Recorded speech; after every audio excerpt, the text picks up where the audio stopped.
আজকে আমি তোমাদের জন্য নিয়ে এসেছি খুবই সুন্দর আর সুস্বাদু কদম পিঠের একটা রেসিপি। এই পিঠেটা বানাতে যতটা ভালো লাগে খেতে কিন্তু আরও ভালো লাগে, সবাই খুব মজা করে খাবে। তো রেসিপিটা শেষ পর্যন্ত দেখবে, আশা করছি সকলেরই খুবই ভালো লাগবে। আর যারা এখনও আমার চ্যানেলটা সাবস্ক্রাইব করোনি প্লিজ তাড়াতাড়ি সাবস্ক্রাইব করে নাও, আর নতুন ভিউয়ার্সদের বলছি প্লিজ তোমরা চ্যানেলটা সাবস্ক্রাইব করো। দেখো, কদম পিঠে বানানোর জন্য আমি এখানে নিয়েছি সিদ্ধ চালের গুঁড়ি, এখানে দিয়ে দিলাম সামান্য পরিমাণ নুন। এরপর নুন দিয়ে এই চাল গুঁড়িটা আমি খুব ভালোভাবে মেখে নেব। সাথে আমি একটু উষ্ণ গরম জল দিয়েছি। এরপর আমি গুঁড়িটা খুব ভালোভাবে মেখে নিলাম। তো চাল গুঁড়িটা মাখা হয়ে গেছে, এটাকে আমি আরেকটু মেখে পিঠেগুলো তৈরি করব।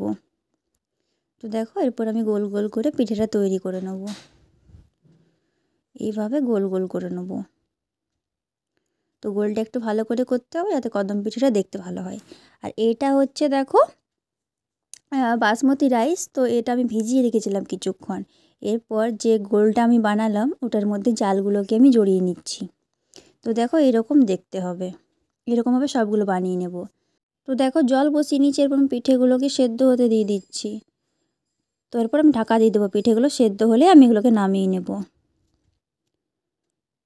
তো বন্ধুরা, পিঠেগুলো সেদ্ধ হয়ে গেছে, আমি নামিয়ে নিয়েছি। দেখো দেখতে কত সুন্দর হয়েছে। এরপর আমি এটাকে কদম বানিয়ে দেবো। তো দেখো বন্ধুরা, আমি এটাকে কদম বানিয়ে দিয়েছি। একটুখানি এটা আমি বিটটা গ্রেট করে যে রসটা বেরোয় সেটা আমি এর মধ্যে দিয়ে দিয়েছি। দেখতে একদম কদমের মতো লাগছে, তাই না? তো বন্ধুরা, তোমরা দেখলে আমি কত সহজেই এই পিঠেটা বানিয়ে নিলাম। তোমরাও বাড়িতে একবার অবশ্যই ট্রাই করো, আশা করছি সকলেই খুবই পছন্দ করবে। আর যারা এখনও আমার চ্যানেলটা সাবস্ক্রাইব করোনি প্লিজ তোমরা তাড়াতাড়ি সাবস্ক্রাইব করে নাও।